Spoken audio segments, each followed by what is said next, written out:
Hoje eu queria falar um pouquinho com vocês sobre o tema a prática da palavra de Deus. E eu quero fazer isso a partir de uma história que todos conhecem muito bem, é aquela parábola que Jesus contou no capítulo 15 de Lucas, e que ficou conhecida como a parábola do filho perdido. Mesmo conhecendo muito bem essa parábola, eu vou pedir que a gente faça a leitura desse texto. Então, por favor, me acompanhem, começando aqui no Evangelho de Lucas, capítulo 15, versículo 1, diz assim: todos os publicanos e pecadores estavam se reunindo para ouvi-lo. Mas os fariseus e os mestres da lei o criticavam. Este homem recebe pecadores e come com eles. Então Jesus lhes contou esta parábola. Bom, na sequência vem 3 parábolas, na verdade. A parábola da ovelha perdida, a parábola da moeda perdida e a parábola do filho perdido. Todas têm como objetivo ensinar a mesma lição, não é? Então eu quero pular imediatamente para aquela parábola que vai atrair a nossa atenção hoje, que é a parábola do filho perdido. Vamos direto para o versículo 11 agora. Jesus continuou: um homem tinha 2 filhos. O mais novo disse ao seu pai: pai, eu quero a minha parte da herança. Assim, ele repartiu sua propriedade entre eles. Não muito tempo depois, o filho mais novo reuniu tudo o que tinha e foi para uma região distante. E lá desperdiçou seus bens, vivendo irresponsavelmente. Depois de ter gasto tudo, houve uma grande fome em toda aquela região e ele começou a passar necessidade. Por isso, foi empregar-se com um dos cidadãos daquela região, que o mandou para o seu campo, a fim de cuidar de porcos. Ele desejava encher o estômago com as vagens de alfarrobeira que os porcos comiam, mas ninguém lhe dava nada. Caindo em si, ele disse: quantos empregados do meu pai têm comida de sobra, e eu aqui morrendo de fome? Eu me porei a caminho e voltarei para meu pai, e lhe direi: pai, pequei contra o céu e contra ti. Não sou mais digno de ser chamado teu filho. Trata-me como um dos teus empregados. A seguir, levantou-se e foi para seu pai.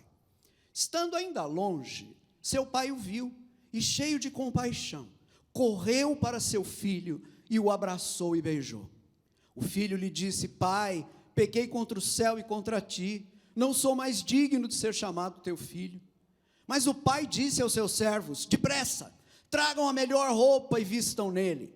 Coloquem um anel em seu dedo e calçados em seus pés. Tragam um novilho gordo e matem-no. Vamos fazer uma festa e alegrar-nos, pois este meu filho estava morto e voltou à vida, estava perdido e foi achado. E começaram a festejar seu regresso. Enquanto isso, o filho mais velho estava no campo. Quando se aproximou da casa, ouviu a música e a dança. Então chamou um dos servos e perguntou-lhe o que estava acontecendo. Este lhe respondeu: seu irmão voltou, e seu pai matou o novilho gordo, porque o recebeu de volta são e salvo. O filho mais velho encheu-se de ira e não quis entrar.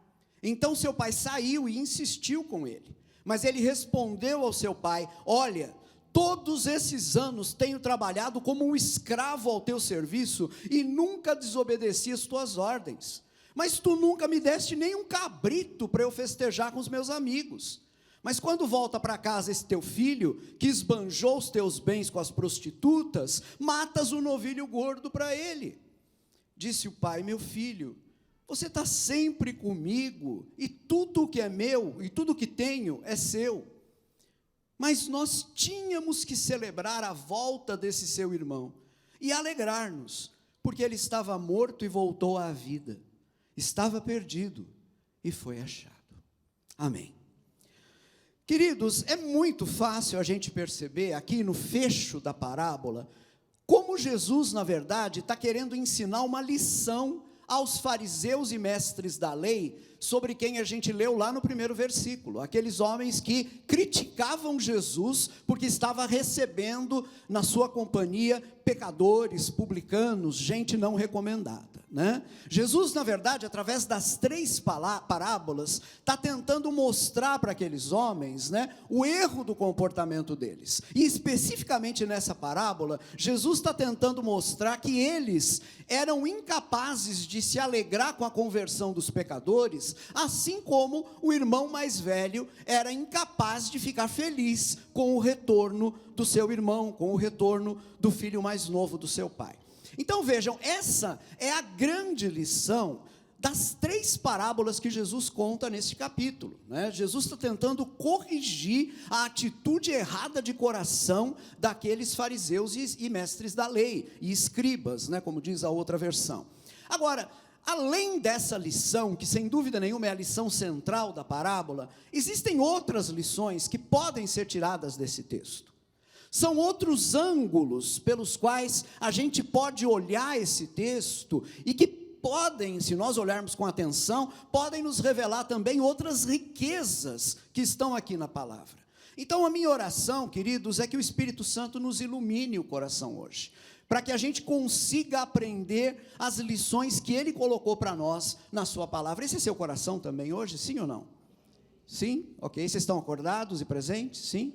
Não foram abduzidos nem nada? Não, né? Muito bom então. Eu acredito que há uma lição muito profunda nessa parábola, e essa lição tem a ver com aquilo que eu vou chamar de a nossa experiência da presença de Deus. A nossa experiência da presença de Deus. Vejam bem, essa lição está presente naquilo que a gente pode compreender, lendo a parábola, sobre a relação do pai com os seus 2 filhos, ou talvez colocando melhor, sobre a relação que cada um desses 2 filhos tinha com o seu pai. Vamos lembrar que na parábola que Jesus conta, o pai representa Deus, né? Então, a partir daí, nós podemos tirar uma lição sobre qual a qualidade efetiva do relacionamento com esse pai que esses 2 filhos tinham. E a partir daí, nós podemos aprender alguma coisa sobre a nossa própria relação com Deus, nosso Pai. Eu chamei, né, o que eu estou tentando mostrar para vocês aqui, de nossa experiência da presença de Deus. E eu queria frisar esse ponto aqui. Eu disse experiência da presença de Deus, porque vejam bem, queridos, antes de mais nada, a presença de Deus é uma experiência do cristão, uma experiência. A fé cristã não é apenas uma ideia. A fé cristã não se limita ao receber e ao aceitar ideias como quem aceita uma filosofia. A fé cristã inclui também, certamente, receber ideias, aceitar ideias, isso faz parte, mas tudo isso tem como objetivo nos encaminhar para algo que é decisivo, e o que é decisivo é a experiência efetiva que nós temos com Deus. Em outras palavras, fé cristã sem experiência com Deus, sem experiência da presença de Deus, não é fé cristã de forma completa. Eu gostaria de mostrar isso rapidamente para vocês, né? Estamos aqui diante de um fato que eu acho fundamental. A fé cristã é uma fé profundamente experimental. Experimental no sentido de que nós temos experiência de Deus, experiência com Deus, e não apenas ideias sobre Deus. E a gente vê isso refletido de forma muito clara.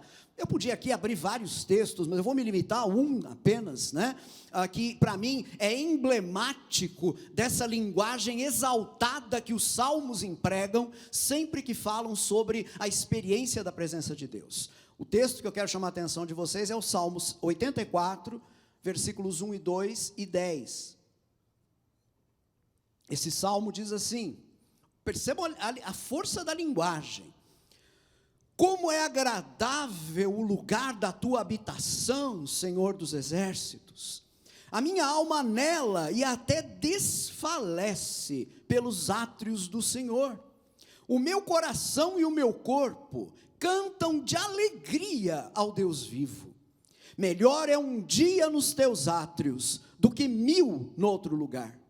Prefiro ficar à porta da casa do meu Deus, a habitar nas tendas dos ímpios. Estar com Deus, estar na presença de Deus, essa coisa do corpo que treme só por causa da ideia de comparecer diante da presença de Deus. Vocês estão percebendo a força de tudo isso? E vejam bem, nós estamos falando da experiência de um homem que vivia ainda na antiga aliança, é um homem do Antigo Testamento, é um homem sobre quem, dentro de quem o Espírito Santo ainda não havia sido derramado, como ele foi derramado sobre nós que vivemos na nova aliança. Ora, então, se esse homem tinha uma experiência de tal qualidade com Deus, quanto mais nós, que somos o templo do Espírito Santo, somos habitados por Ele, quanto mais nós precisamos corresponder a essa linguagem exaltada. Essa precisa ser a nossa experiência. Se a experiência da presença de Deus era dessa ordem no tempo do salmista, quanto mais deve ser nos nossos dias, na nossa vida. Na verdade, gente, nós fomos criados para isso. Nós fomos criados para essa vida de comunhão com Deus, para essa vida de experiência da presença de Deus. Me permitam mostrar isso através de mais um salmo, Salmo 73, versículo 25. Olhem o que o salmista diz: a quem tenho nos céus, senão a ti? E na terra, nada mais desejo, além de estar junto a ti. Gente, que coisa! Deus é tudo que esse homem tem. Na terra, ele não deseja nada mais do que ele deseja a Deus. Vocês notam a força desse sentimento, dessa experiência, como todo ser desse homem está envolvido nessa relação que ele tem com Deus? Vocês percebem isso? Agora, se vocês quiserem isso colocado em linguagem do Novo Testamento, vamos dar uma olhada no que Paulo nos diz em Romanos capítulo 14, versículos 7 e 8. Paulo diz assim: pois nenhum de nós vive apenas para si, e nenhum de nós morre apenas para si. Se vivemos, vivemos para o Senhor, e se morremos, morremos para o Senhor. Assim, quer vivamos, quer morramos, pertencemos ao Senhor. Gente, que coisa! Paulo está dizendo, a nossa vida é dele, nós pertencemos a ele. Se a gente está vivo, a gente está vivo para ele. Se a gente morre para ele. É isso, esse é o sentido da nossa vida. Então notem bem, o objetivo de Deus para nós, gente, ele nos criou para isso, para uma vida eterna de relação íntima e plena com ele. Amém? Ok. Agora, tem um detalhe aqui que eu quero esclarecer e que vai explicar muito das nossas dificuldades com esse assunto. Vejam bem, quando Deus nos criou, na criação, a nossa relação com Deus era uma relação transparente. Vocês vão entender o que eu quero dizer. Deus estava ali no jardim com o ser humano e falava com ele sem barreira nenhuma. Vocês notam isso, por exemplo, no texto de Gênesis 3:8, um pequeno detalhe aqui desse texto. Gênesis 3:8 diz: quando ouviram a voz do Senhor Deus, que andava no jardim pela viração do dia, esconderam-se da presença do Senhor Deus, o homem e sua mulher, por entre as árvores do jardim. Um detalhezinho, eu estou usando aqui a tradução mais antiga, eu acho que ela é melhor nesse ponto. Viração é aragem ou vento fresco que sopra do mar para a terra no fim da tarde. É isso que significa a viração, né? Aquele horário do dia em que o vento bate do mar para a terra e é um vento refrescante, uma brisa fresca, uma brisa suave, tá? Ora, o que esse texto está sugerindo para a gente é que Deus se encontrava com o ser humano, com o homem e a mulher, no jardim. Havia meio que um encontro marcado entre Deus e a sua criação no jardim, na viração do dia. Só que nesse dia aqui, o homem e a sua mulher faltaram no encontro marcado com Deus. E faltaram por quê? Por causa do pecado. Vocês conhecem o resto da história, vocês sabem o diálogo que Deus tem com Adão e Eva na sequência, né? Deus pergunta para Adão, onde é que você estava? E o homem responde, eu ouvi a voz do Senhor no jardim e me escondi porque estava nu. E aí Deus diz, e quem foi que te disse que você estava nu? Por acaso você comeu da fruta que eu disse para não comer? E a gente sabe o resto da história. O ser humano havia pecado, havia desobedecido a Deus, e por causa disso, teve medo, se escondeu, fugiu da presença de Deus. Amados, a lição aqui é muito simples. O pecado levantou uma barreira na nossa relação com Deus. O pecado, e vamos recordar aqui que pecado significa rebeldia em relação a Deus. Pecado significa o desejo de viver sem Deus, o desejo de viver para mim mesmo, o desejo de me concentrar em mim e deixar Deus de lado. Isso é pecado. Notem que isso é exatamente o contrário do que Paulo fala em Romanos 14. Paulo diz ali: se eu vivo para o Senhor, se eu morro para o Senhor, eu pertenço a Ele. Essa é a posição de um cristão, mas a posição de alguém em pecado é: eu vivo para mim, eu vivo para fazer a minha vontade, o que interessa é o que eu quero fazer, e ponto final. Percebam então a diferença aqui.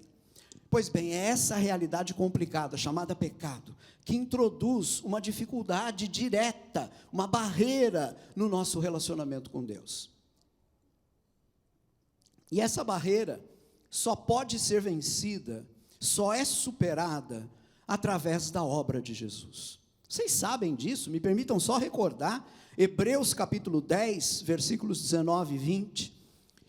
Portanto, irmãos, temos plena confiança para entrar no Santo dos Santos pelo sangue de Jesus, por um novo e vivo caminho, que Ele nos abriu por meio do véu, isto é, do seu corpo.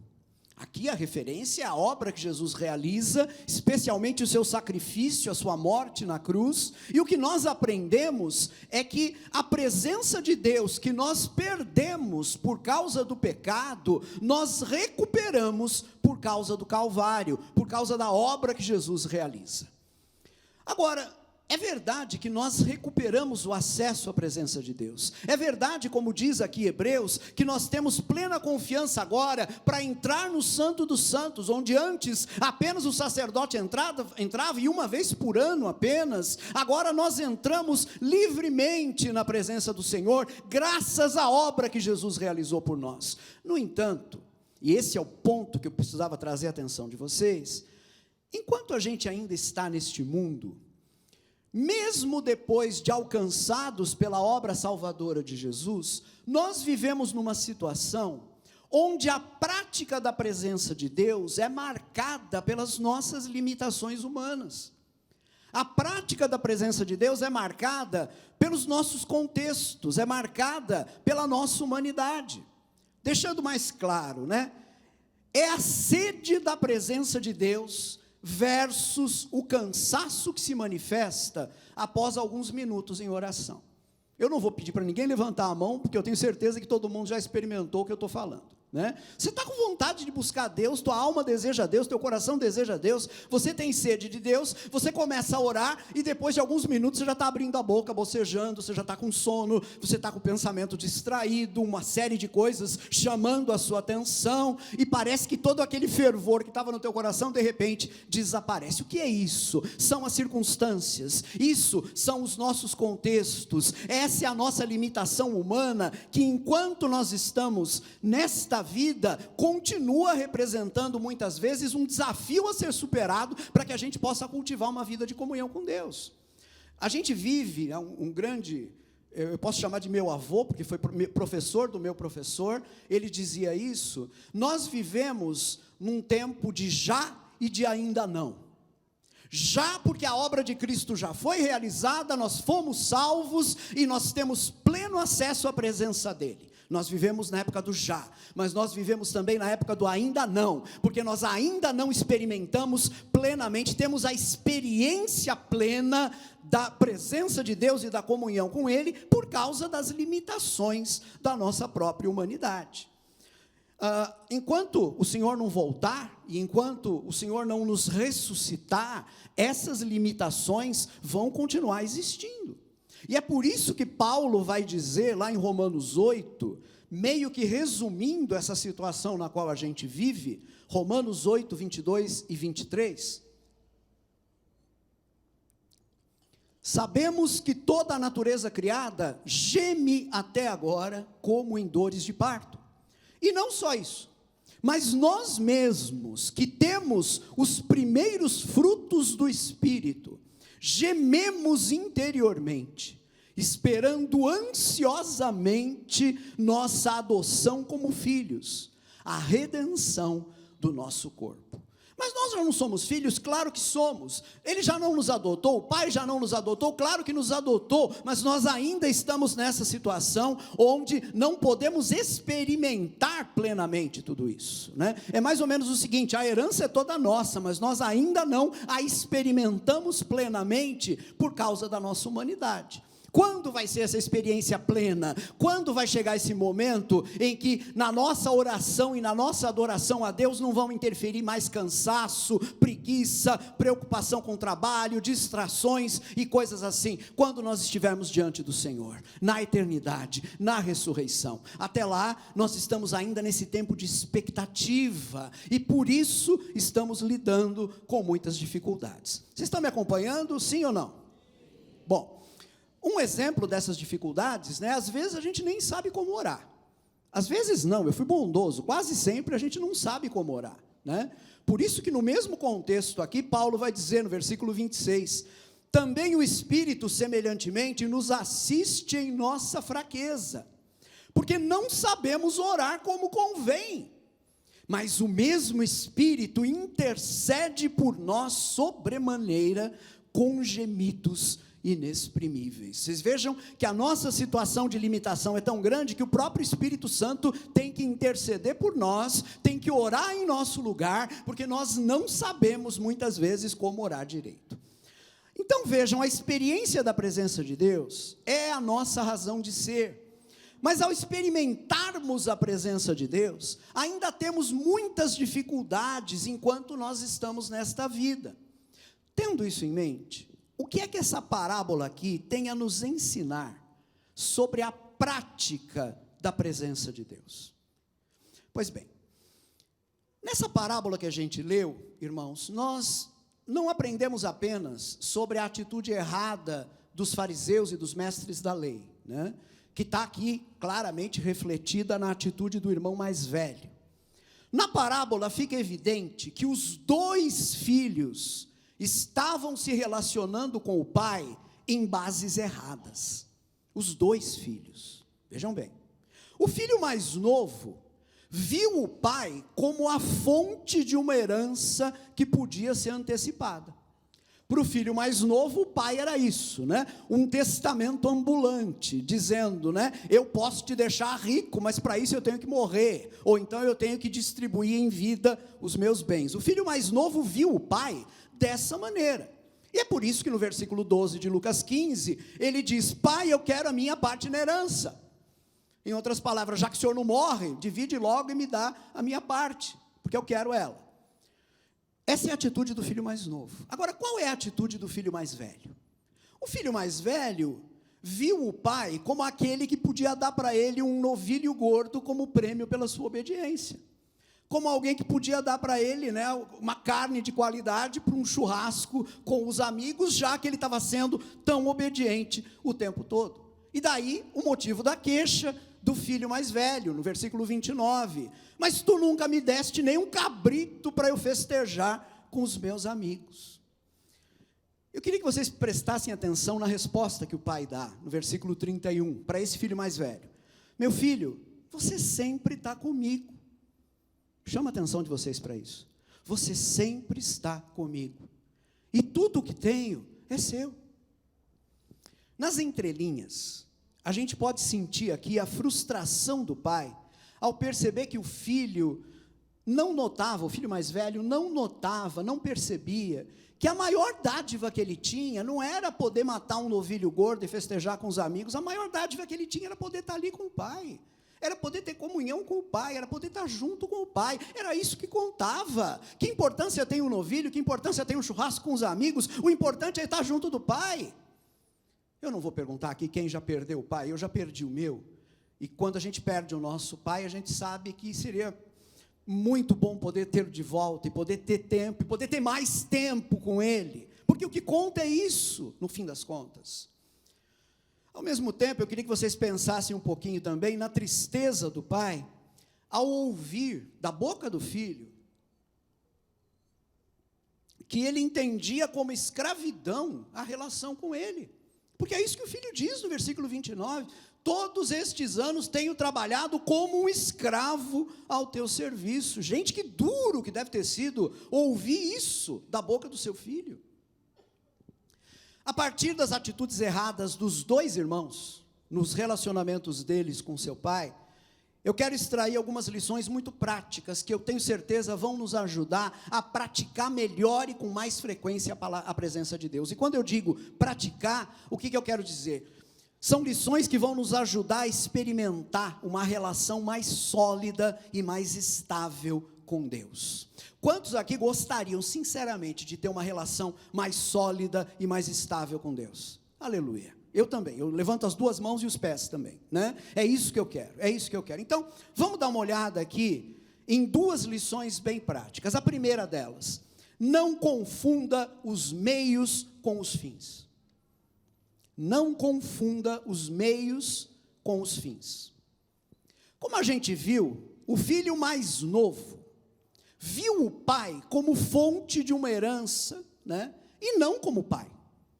Aquele homem tornou-se para o seu filho mais novo apenas um instrumento, era visto pelo filho apenas como um instrumento através do qual ele poderia se tornar rico e independente. Pois bem, irmãos e irmãs, bens, riquezas, dinheiro e tudo mais que se relaciona com isso, trabalho, né, a nossa profissão, negócios, os estudos que a gente faz para atingir os nossos objetivos, tudo isso são meios que podem nos possibilitar condições adequadas de vida. Enquanto são tratados como meios, não há nada errado com eles.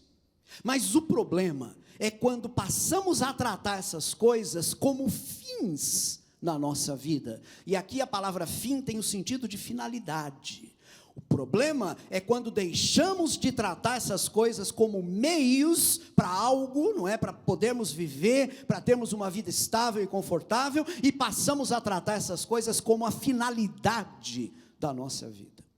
Vou ilustrar isso com um exemplo das Escrituras. Tratado como meio, o dinheiro é algo que pode ser bem utilizado, sim ou não? Sim, tratado como meio, né? O exemplo. Lucas capítulo 8, versículos 2 e 3, nos conta que havia algumas mulheres que seguiam Jesus, e eram mulheres de posses, porque elas, diz aqui o versículo 3, né? Essas mulheres ajudavam a sustentá-los, sustentar Jesus e os discípulos com os seus bens. Ora, vocês estão vendo aqui um exemplo de algo bom que pode ser feito com o dinheiro, quando nós tratamos o dinheiro como meio, né? Aqui tem um princípio muito importante, eu aprendi há sei lá quantos anos atrás isso com a Anésio e nunca mais me esqueci. O princípio é o seguinte: o que tenho, o que eu possuo, dinheiro, casa, bens, carro, seja o que for, não faz sentido, exceto se for usado para servir os irmãos e para servir as outras pessoas. Você está entendendo isso? Você tem dinheiro na conta, você tem bastante dinheiro na poupança, mas você nunca alegra ninguém com esse dinheiro. Você tem bastante recursos, você nunca reúne ali algumas pessoas e faz ali uma festa para elas, só para dizer, olha, que legal que é estar junto com vocês. O seu dinheiro não está te servindo de nada, o seu dinheiro apenas é um depósito ali, o seu dinheiro só vai fazer sentido se você aprender a usar o que você tem para servir outras pessoas. Tá? É isso que essas mulheres estão fazendo aqui, ao sustentarem Jesus, usando para isso os seus bens. Agora, se o dinheiro for tratado como fim, se ele for tratado como finalidade, ele deixa de ser um meio útil para algo bom e se torna idolatria. Vejam o que Jesus diz em Mateus 6:24: ninguém pode servir a dois senhores, pois odiará um e amará o outro, ou se dedicará a um e desprezará o outro. Vocês não podem servir a Deus e ao dinheiro. Não podem, não tem alternativa, não dá para servir os dois. No grego aqui, dinheiro é mamon, que é o nome de um deus pagão. Então Jesus está claramente dizendo, o dinheiro se tornou idolatria para essa pessoa. Que Jesus está falando sobre dinheiro nessa passagem, não há a menor dúvida, e se vocês quiserem depois, chequem o contexto, capítulo 6, versículos 19 a 24. Jesus está tratando dessa questão, e o que ele está tentando nos mostrar, é que o dinheiro tratado como finalidade, tratado como fim, torna-se um ídolo, e gente, não há espaço para ídolos, não há espaço para falsos deuses, na vida de quem foi criado para se relacionar com Deus, amém? Não há lugar, não há espaço, não há possibilidade. Agora, notem uma coisa importante, essa tentação, que leva a gente a trocar Deus por coisas inferiores, quando a gente confunde, né, os meios com os fins, essa tentação ocorre de forma muito sutil. O filho mais novo não acordou de repente um dia e disse assim, tive uma ideia, vou pedir para o meu pai tudo que eu tenho, porque eu quero aproveitar a minha herança. Não foi de repente. Essa tentação foi sendo cultivada lentamente no coração dele. E é assim que acontece com a gente também. Há uma série de coisas na nossa vida. Trabalho, estudo, lazeres, sonhos, que são coisas boas em si mesmas. Mas a tentação vai nos levar a uma concentração nessas coisas. Lentamente, vão ser essas coisas que vão assumir o controle da nossa vida, e quando isso acontece, elas deixam de ser meios válidos, úteis, e passam a ser finalidades. Em outras palavras, elas se tornam ídolos. Se vocês me permitem uma palavra muito pessoal, foi assim comigo. Quando eu decidi me dedicar à vida acadêmica, e eu fiz isso, porque tenho vocação também para isso, faz parte dos talentos que eu tenho, do meu chamado e tudo mais, eu não percebi que a vida acadêmica se tornou a minha prioridade, e ao se tornar a minha prioridade, deixou de ser meio e se tornou fim. Então vejam bem, é lícito, é parte da minha vocação, é algo que Deus me deu talento para fazer, sim, mas se aquilo se tornar o mais importante da minha vida, se torna um ídolo. Queridos e queridas, eu fui criado por Deus, e para Deus, e eu tenho que tomar cuidado com qualquer coisa que esfrie o amor por Deus no meu coração. Vocês estão me entendendo? A regra, aliás, é essa. Talvez você pergunte, como é que eu vou saber em que medida o meu trabalho está se tornando um ídolo, deixando de ser um meio e se tornando um fim? Eu te respondo, quando você perceber que o teu coração está esfriando, muito provavelmente é porque isso está acontecendo. Pode ser através do trabalho, pode ser através do estudo, pode ser através da família, pode ser através do hobby, pode ser através de uma série de coisas. O teste é o coração. Se o coração esfria, então nós estamos nos tornando idólatras sem perceber. Tem uma coisa aqui muito prática para a gente se exercitar. Qual o lugar que Deus ocupa na sua vida, diante das demais coisas? Qual o lugar?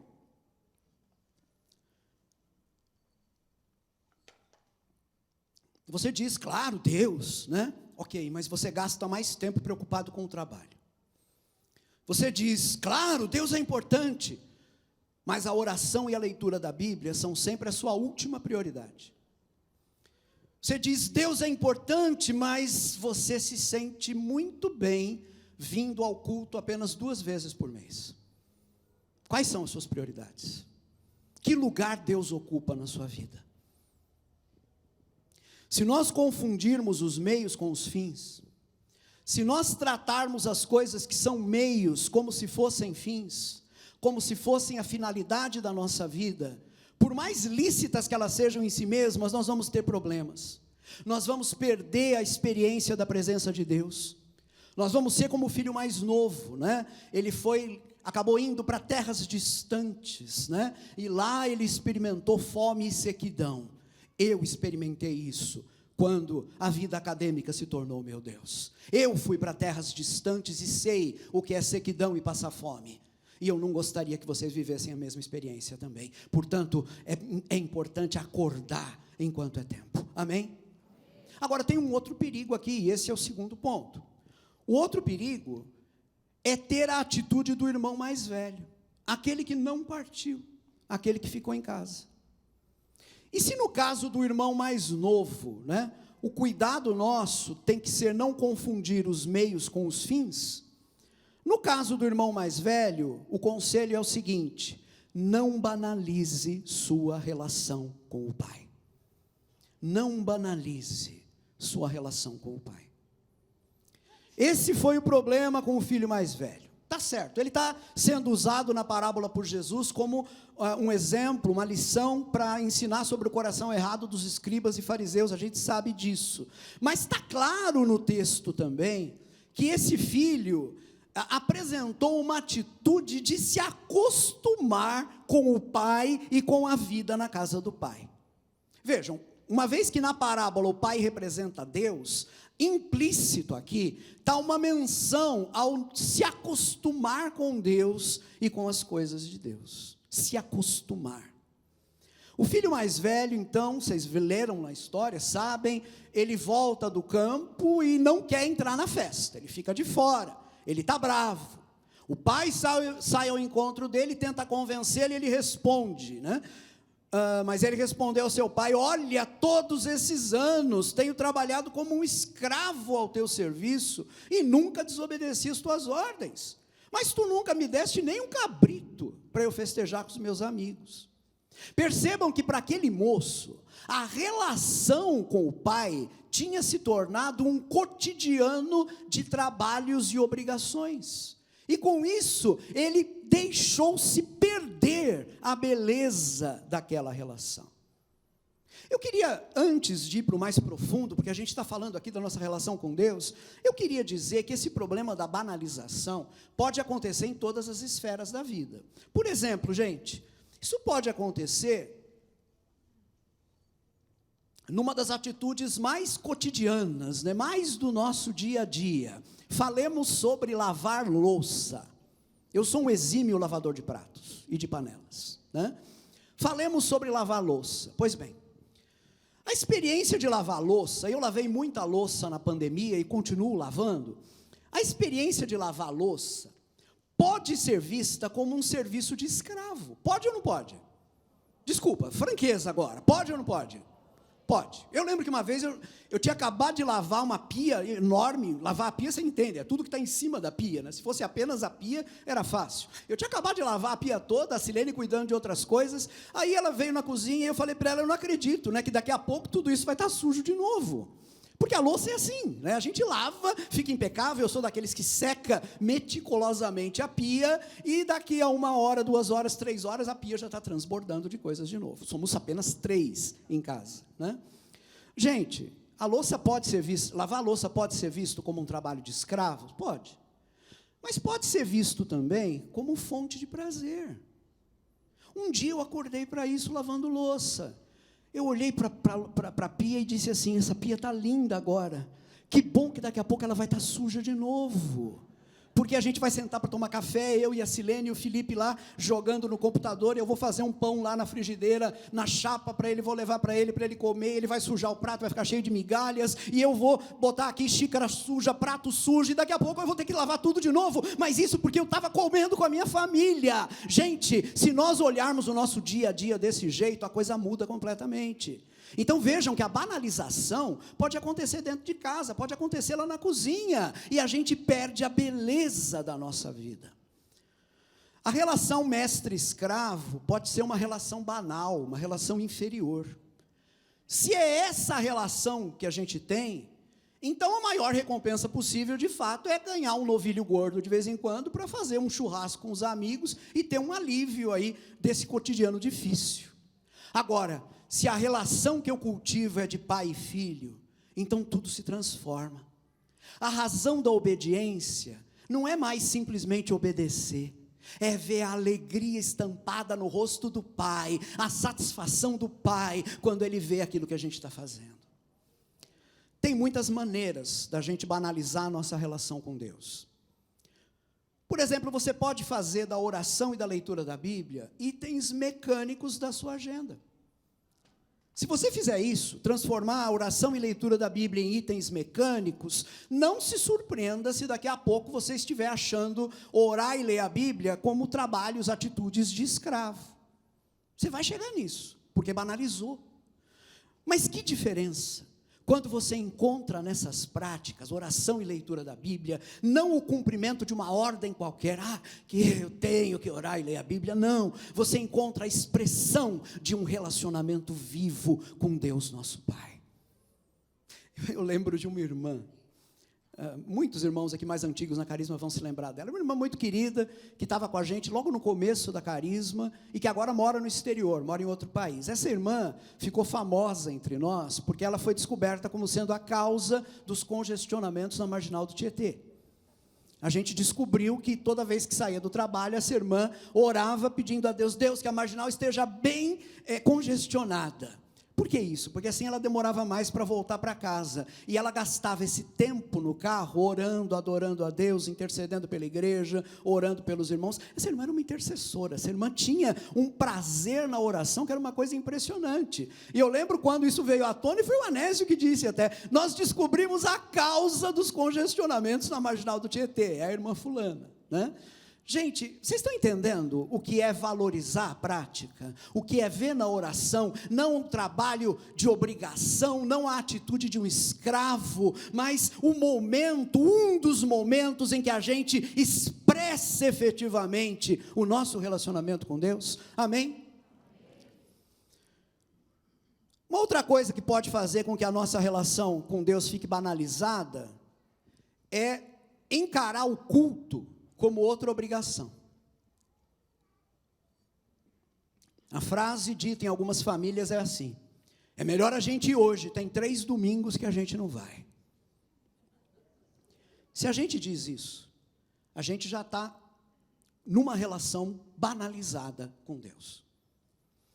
Culto é alegria, culto é regozijo, porque a experiência de culto é uma das formas de nós praticarmos a presença de Deus, é uma das formas de nós experimentarmos uma relação íntima e pessoal com Deus. As outras formas vocês conhecem, né? Já falei, oração, leitura da Bíblia, adoração pessoal, não é? São maneiras de nós expressarmos e enriquecermos o nosso relacionamento com Deus.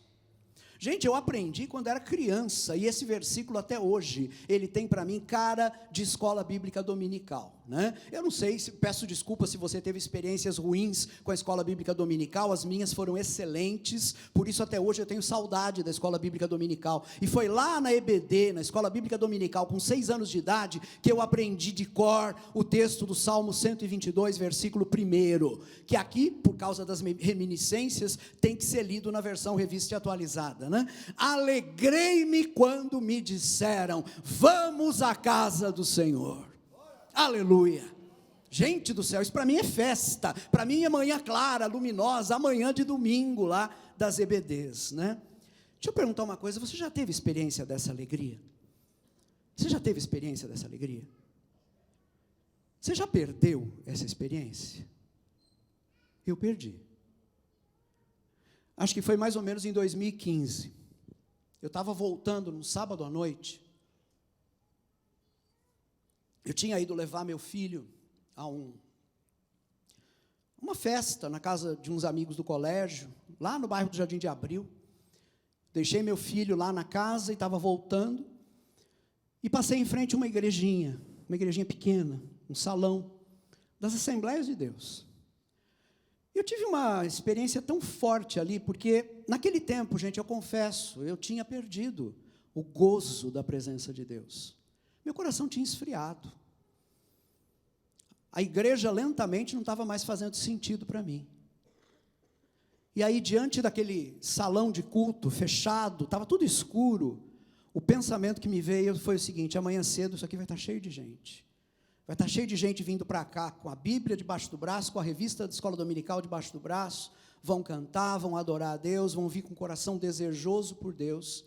E eu olhei para dentro de mim e disse, eu não tenho mais isso. Eu senti saudade do que eu perdi. Tinha me enrolado com tantos intelectualismos, com tantas críticas e dificuldades, que eu não conseguia mais encontrar o caminho para fora disso. Aquele dia eu chorei no carro. E voltei para casa sem essa alegria, e no dia seguinte não tive essa alegria, apesar de poder tê-la à minha disposição, mas como eu disse, o problema estava em mim, o problema estava no meu coração. Não se permita ficar desse jeito. E se você está desse jeito, eu já vou antecipar o final para dizer, há um caminho de volta, amém? Há um caminho de volta. Uma outra forma de banalizarmos a nossa relação com Deus é nos tornando irreverentes. É um dos perigos que nós brasileiros enfrentamos muito, porque, e essa é uma das nossas qualidades, mas eu aprendi também com a Anésio que as nossas qualidades geralmente vêm junto com defeito, né? É a qualidade e defeito. A qualidade sempre tem um defeito que vem de contrapeso. Nós somos muito alegres, somos muito brincalhões, isso é uma qualidade, mas o defeito é que o excesso de brincadeira pode nos tornar irreverentes. Fazemos piada sobre tudo, não é? Aí fazemos piada sobre Deus também. Fazemos piada sobre as coisas de Deus. Tratamos esses temas com leviandade. O meu alerta, gente, é apenas esse: cuidado. Deixamos de levar a sério aquilo sobre o que fazemos brincadeiras frequentes. Isso vale para todas as áreas, mas vale muito mais para a nossa relação com Deus. Deixamos de levar a sério aquilo sobre o que fazemos brincadeiras frequentes. Me permitam contar uma outra experiência. Essa foi fresquinha, foi dessa semana. Eu estava no trem, quarta-feira, voltando do trabalho, voltando da Unicamp, e vocês sabem como é que é trem, ambulante, vendendo dentro do trem, todo mundo sabe, né? E eu respeito muito o trabalho dessas pessoas. Havia 2 garotos vendendo chocolate, aqueles chocolates que se vendem 10 barras por R$5, né? Vocês imaginam mais ou menos a qualidade do chocolate. Mas, enfim, eles estavam fazendo o trabalho deles, vendendo, só que um desses rapazes tinha uma linguagem, gente. Ele usava o tempo todo a expressão Deus. Ele dizia, olha aqui vaso, você pode comprar esse chocolate porque ele é muito gostoso, né? Olha aqui vaza, quando era irmã, vaso, vocês entendem isso, né? É gíria de evangeliquez, é coisa da igreja, vaso, homem, vaza, entre aspas, a mulher, né? E depois ele começou, ele não ficou contente apenas em usar essas gírias, ele começou, oh meu Deus, né? Abençoa, Senhor, e tal, e muito vivo, muito esperto, vendendo coisa, o pessoal parecia que estava gostando. Junto com ele estava um rapaz que levava a maquininha, né, para receber no cartão, e esse rapaz já começou assim, é o seguinte, pode colocar o terno aí, porque eu vou fazer um culto de libertação agora, quem não tiver dinheiro vai ficar livre agora, e tal. Eu parei, eu estava a 2 passos deles, gente, eu tive que segurar, como diz o meu amigo Gernando, eu tive que segurar o Finéias dentro de mim, porque assim, a minha vontade foi virar para os dois e dizer assim, escuta queridos, vocês não lembram que tem, entre os 10 mandamentos, tem um que diz assim, não tome o nome do Senhor teu Deus em vão, porque o Senhor teu Deus em vão não terá por inocente o que tomar o seu nome em vão? Essa foi a minha vontade, mas eu parei, eu me segurei, eu não ia dar tempo, eles iam descer, eu ia descer, e a verdade é a seguinte, eu fiquei, foi triste, de ver que o nome de Deus pode ser usado com tanta irreverência. Mas o alerta fica para a gente, será que com isso a gente não está esfriando no nosso próprio relacionamento com Deus? Eu vou terminar.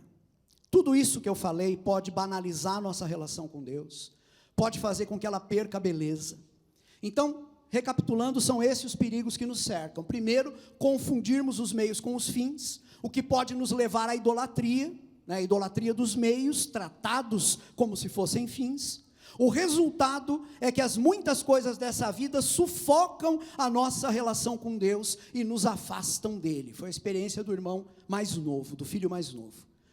E em segundo lugar, a possibilidade, o risco, o perigo de nós banalizarmos a nossa relação com Deus, vendo essa relação na lógica do costume, vendo essa relação como obrigação, o que tira toda a beleza da nossa dedicação ao Pai.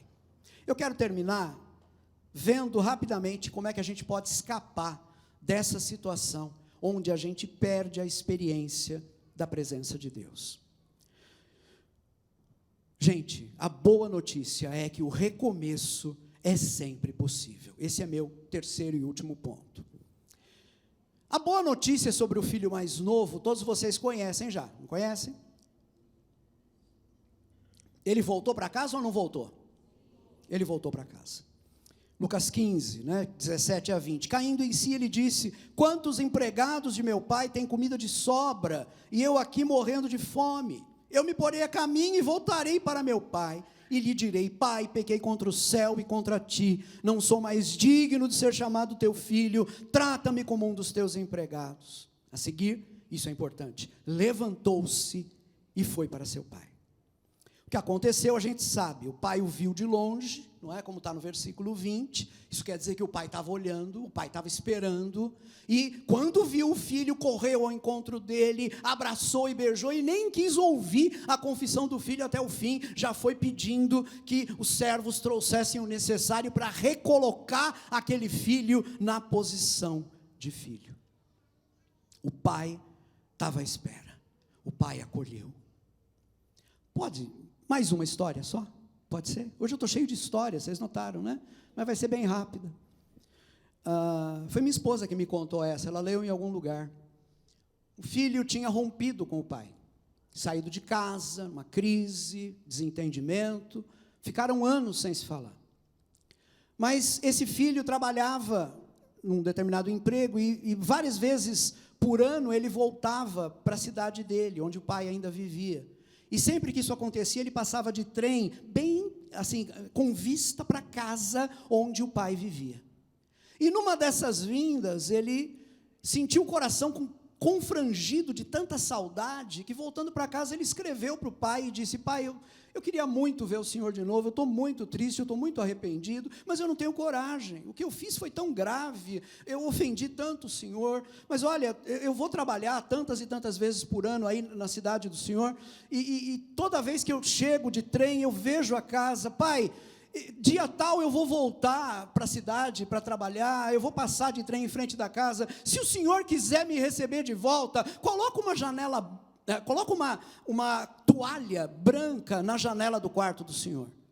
O quarto, a janela dava direto ali para a rua e para a linha férrea. Coloca uma toalha branca na janela.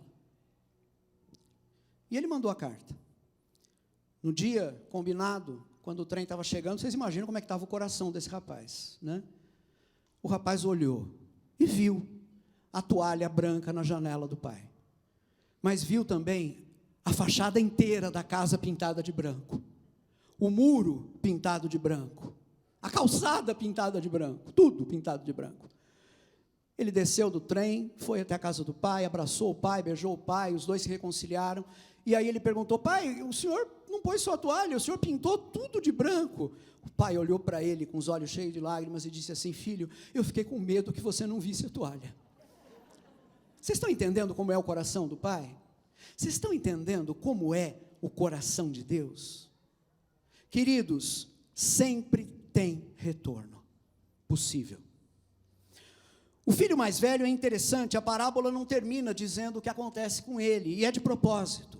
Jesus quer deixar em suspense, por quê? Porque quem tem que terminar essa parábola são os escribas e fariseus, eles é que têm que se arrepender e mudar de atitude, essa é a intenção da parábola, e é por isso que o filho, termina a parábola nesse em suspenso, a gente não sabe efetivamente o que ele fez. No entanto, mesmo sem esse fecho, digamos assim, a gente pode ter certeza de uma coisa: o filho mais velho pode ter mudado de atitude, sim.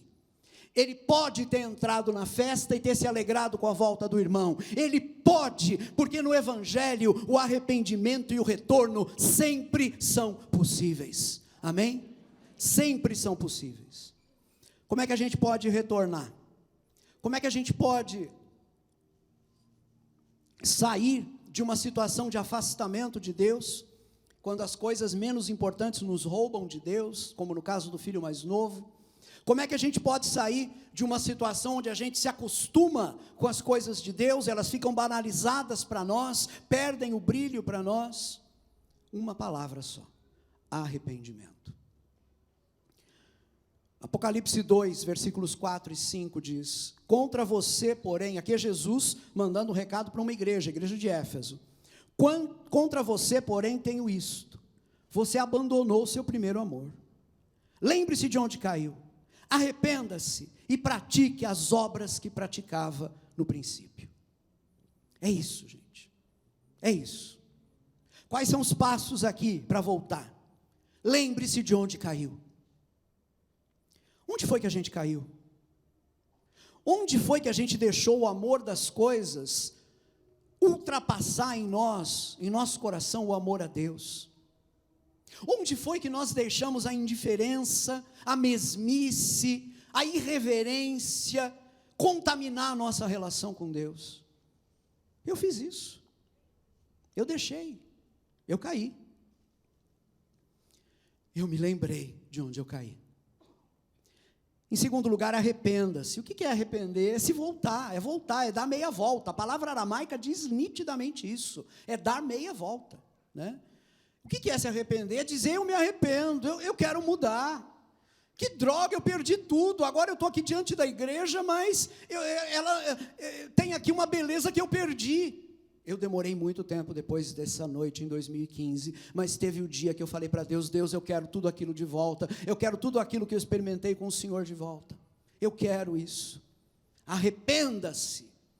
Arrepender-se é dizer, eu quero mudar, eu estou só, eu estou na sequidão, eu tenho fome, eu quero voltar para a casa do meu pai. E pratique as obras que praticava no princípio. Eu fiz isso. Fui procurar aquele lugar de oração que eu tinha conhecido no passado. Fui voltar a ler a Bíblia como quem acredita naquilo que está lendo, e não como quem fica levantando um monte de teorias críticas sobre o que está lendo. E querem saber, gente? O Espírito Santo aqueceu meu coração. Eu não dei para vocês agora há pouco um teste dizendo, você sabe que as coisas estão se tornando ídolos para você quando o seu coração vai ficando frio, lembram disso? O segundo teste, você sabe que está no caminho correto de novo, quando o seu coração começa a ficar quente outra vez. O coração é o termômetro. O Espírito Santo aqueceu meu coração. A oração voltou a ser um tempo bendito para mim. Difícil agora é parar de orar. A Bíblia tornou-se o pão do qual eu dependo diariamente. A gente sabe o que é preciso fazer para experimentar a presença de Deus. Precisamos desejar isso. Ter o coração movido a buscar a presença de Deus. Mas como é que a gente pode chegar a isso? Como é que o nosso coração pode ser aceso novamente? O segredo é muito simples, peça a Deus para fazer isso.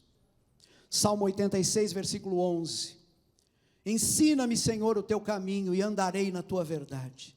Dispõe-me o coração para só temer o teu nome. É isso, meu irmão, peça isso ao Pai. Seu coração está frio, peça ao Pai que te aqueça, peça ao Pai para colocar desejo por Ele dentro do teu coração. Se você pedir isso, o Pai não vai te recusar, amém? Vamos ficar em pé? Eu estou encerrando já, e só queria antes de encerrar e orar com vocês, dizer mais uma coisa. Eu tenho certeza que aqueles que passaram como eu passei, pela experiência da frieza espiritual, do esfriamento, entenderam o que eu falei. E eu tenho certeza que pela graça de Deus, eu mostrei para vocês hoje o caminho de volta. Eu tenho certeza disso. Volta depressa, meu querido. Se você não está nessa situação, se teu coração está bom, está aquecido, então pratique tudo que foi indicado. Não cometa os erros que esses dois filhos cometeram na sua relação com o pai. Agora, pode acontecer, gente, isso é sério. Pode acontecer que nada do que eu falei aqui faça sentido para você. Pode ser que para alguns de vocês, nada disso faça sentido. Você não sabe o que é desejar a presença de Deus. Você não sabe o que é essa alegria que sente aquele que está na presença de Deus. Você não entende isso. Você está entendendo a igreja como algo, sei lá, legal, bacana, a gente aprende, é joia, ideias e tudo mais, mas você ainda não tem essa dimensão experimental. Então eu quero te encorajar em nome de Jesus, se converta, meu querido. Se converta, diga ao Senhor hoje, Deus, eu preciso nascer de novo, como Jesus diz lá em João 3, em verdade te digo, que se alguém não nascer de novo, não pode ver o reino de Deus. O que é ver o reino de Deus? É ver esse valor todo. A pessoa que não nasceu de novo chega, vê a gente adorando a Deus e não entende isso, não entende como é que é possível, tanto zelo, tanta alegria, você ainda não está vendo o reino. Meu Deus, o que eu posso fazer então? Peça a Deus Deus que te converta. E mais uma vez a palavra de Jesus em Lucas 7 está valendo. Se vocês que são maus sabem dar boas coisas aos seus filhos, quanto mais o Pai Celestial dará o Espírito Santo àqueles que pedirem a Ele. Se esse é o seu caso e se essa é a sua situação, peça a Deus e Ele vai te dar o que você precisa. Amém? Feche seus olhos comigo.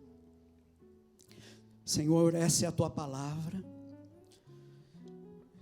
proferida, Pai, a partir da nossa fraqueza humana, mas eu sei, Pai, potencializada pelo poder do teu Espírito Santo. Aplica essa palavra nos nossos corações, para que, Pai, aqueles dentre nós que estão bem, continuem com o coração aquecido, para que aqueles, Pai, que estão esfriando, ou quem sabe já estão totalmente frios na fé, desejem novamente voltar a ter a experiência da tua presença. E para aqueles e aquelas que eventualmente não têm ideia do que seja isso, sejam despertados agora e peçam ao Senhor que abra seus olhos para que eles possam ver o reino de Deus. Que o teu Espírito Santo faça essa obra, para a glória única e exclusiva do teu nome, Pai. É isso que nós te pedimos, no nome de Jesus. Amém e amém. Quero te convidar a aplaudir o Senhor.